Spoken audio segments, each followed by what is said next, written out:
Sorry, आधे घंटे पहले लाते तो हम इन्हें बचा लेते हैं। तो उस केस में आपको क्या करना है, 5 ऐसे अलार्मिंग कंडीशन कि जब आप इस क्रिटिकल पोजीशन में हो जाते हो कि आपको होम रेमेडी चाहिए बिफोर कि आप डॉक्टर तक पहुंचें।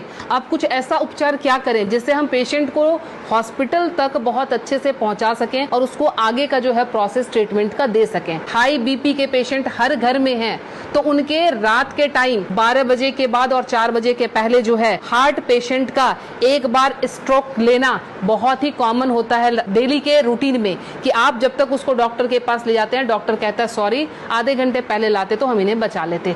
तो वो टाइम स्पैम आपको कैसे बढ़ाना है ताकि हम मरीज को ट्रीटमेंट दे सकें। तो उस केस में आपको क्या करना है, ध्यान रखें, ये जो हमारे फिंगर्स के सामने ये नाखून जो मैं पॉइंट कर रही हूँ, इस पॉइंट को आप लोकेट करके ध्यान से देखें, ये हमारे बाइलेटरल है, मतलब दोनों ही हाथों की उंगलियों पे हम इसको इस्तेमाल कर सकते हैं।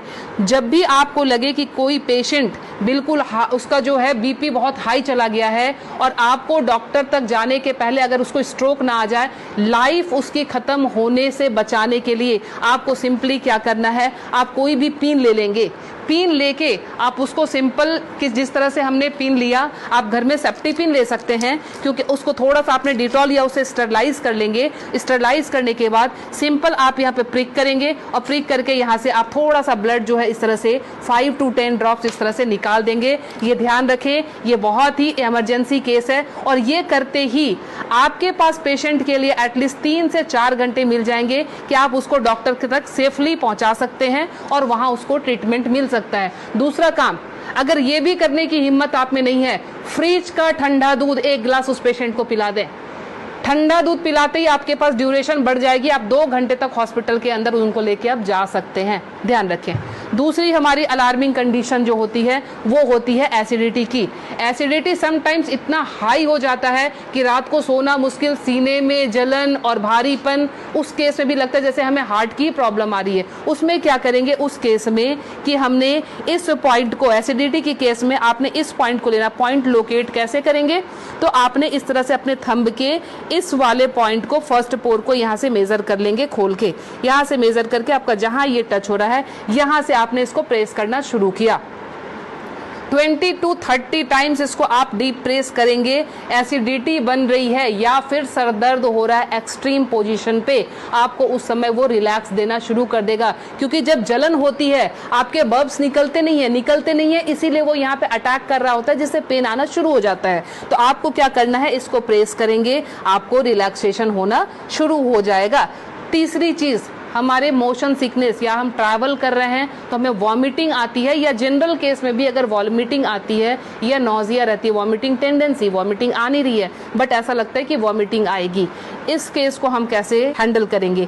आप अपने ये रिस्ट के क्रीज ले लें। ये रिस्ट के क्रीज आपको दिख रहे हैं, इस क्रीज से, ये जो क्रीज हमारी बनी हुई है, इस क्रीज से अपने ही फिंगर को रखना है। ध्यान रखना है, अपने फिंगर के 2 फिंगर को रखना है। इसके बाद ये पॉइंट जहां पे आता है इसको आप लोकेट करेंगे और ध्यान से देखें, यहाँ पे 2 आर्टरी आ रही होती है। आप जब फील करेंगे 2 आर्टरी के बीच में, ये यहाँ पे आपको इस पॉइंट को अब दबाना शुरू कर देना है। अगर आप इसको तेज दबाएंगे, इमीडिएटली आपके वॉमिटिंग टेंडेंसी जो है वो वहीं स्टॉप हो जाएगी और ये आपके मोशन सिकनेस में भी काम करेगा। कहीं आप ट्रैवलिंग में जा रहे हैं तो वहां ये काम करेगा।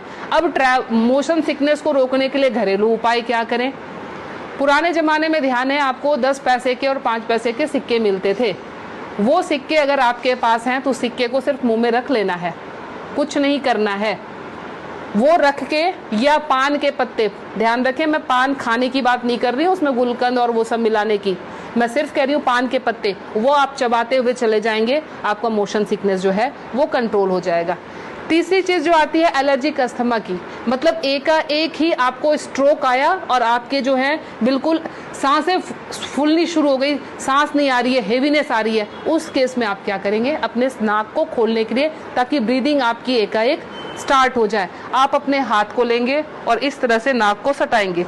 नाक की टिप जो है हाथ के जिस पार्ट को टच कर रही है उसको दबाना शुरू करेंगे, और ये बहुत पेनफुल होता है, ध्यान रखें। आप अपने आप भी इसको दबा नहीं पाएंगे, बहुत ज़्यादा पेन होता है। हमने पेशेंट को ऐसे किया, ये टिप जहाँ पे आया, और ये 90% पेशेंट को ये पेनफुल वैसे भी होता है। आप उठा लीजिए, अब ये यहाँ पे इनका टच हुआ था, ये जब हम दबाएंगे 90% पेशेंट को वैसे भी, क्योंकि हल्के हल्के एलर्जी की प्रॉब्लम इन दिनों महामारी के बाद लंग्स सबके वीक हुए हैं, तो सबके जो है ये प्रॉब्लम रहती ही रहती है। लास्ट में आपको बता रही हूँ इंसोम्निया के लिए, नींद नहीं आती है उस केस में आप क्या करेंगे। नींद नहीं आने के केस में हमने क्या करना है कि ये हमारा ईयर लोब है, ये पूरा सेक्शन जो है ये ईयर लोब का है। रात को आप क्रीम या तेल लेकर इस सेक्शन की इस तरह से हल्के हल्के हाथों की मसाज देंगे।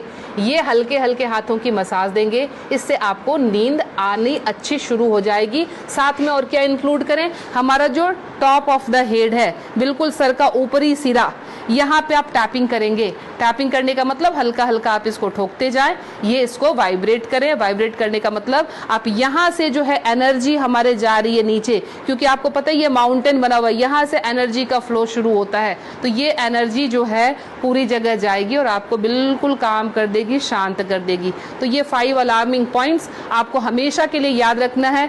पता नहीं आज आपने देखा, भूल गए, कल आपको जरूरत पड़ जाए, तो इसलिए आप प्लीज़ इसे सेव कर लें, अच्छे से देख लें और समझ जाएं, और अपना ट्रीटमेंट इमरजेंसी केस में ज़रूर कर लें।